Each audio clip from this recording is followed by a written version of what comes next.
أعوذ بالله من الشيطان الرجيم.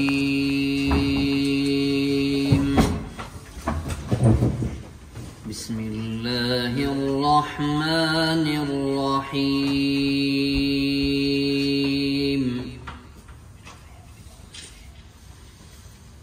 قد أفلح المؤمنون الذين هم في صلاتهم خاشعون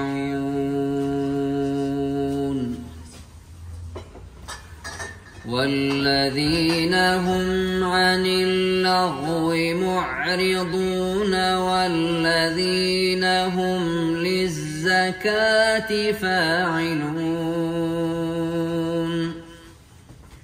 والذين هم لفروجهم حافظون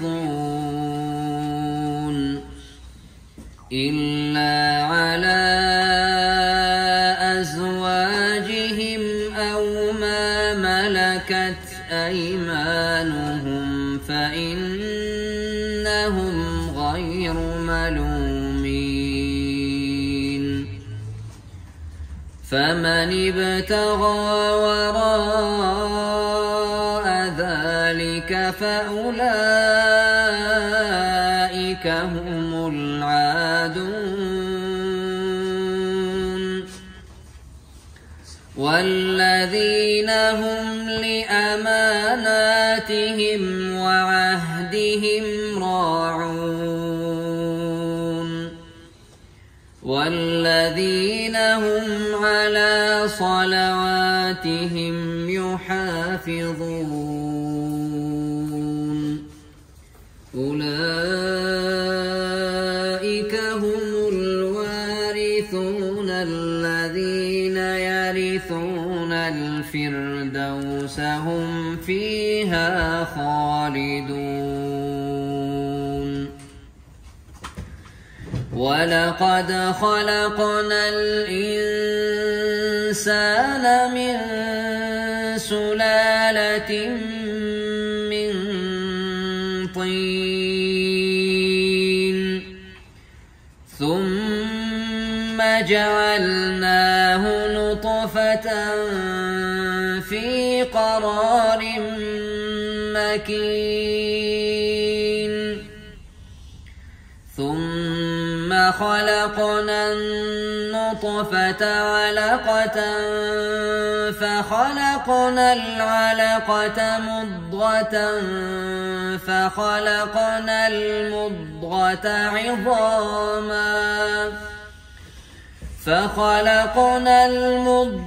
عظاما فكسونا العظام لحما ثم أنشأناه خلقا آخر فتبارك الله أحسن الخالقين.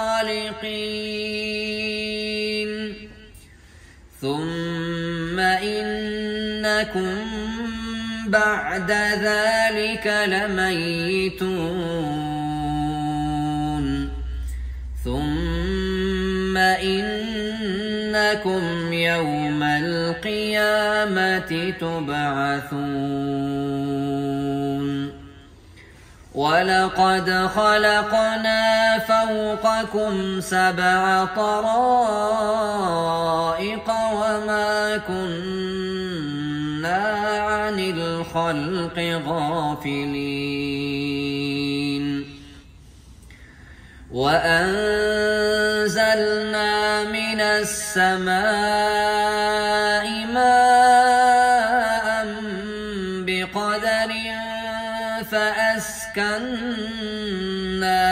في الأرض وإنا على ذهاب به لقادرون. فأنشأنا لكم به جنات من نخيل وأعناب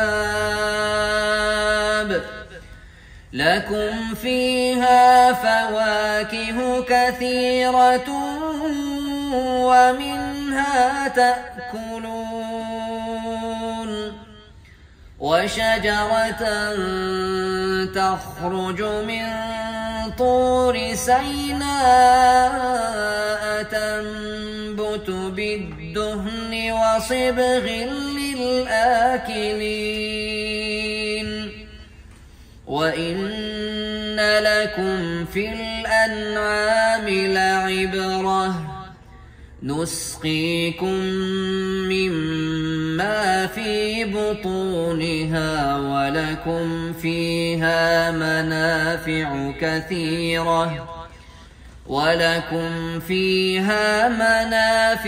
كثيرة ومنها تأكلون وعليها وعلى الفلك تحملون صدق الله العظيم.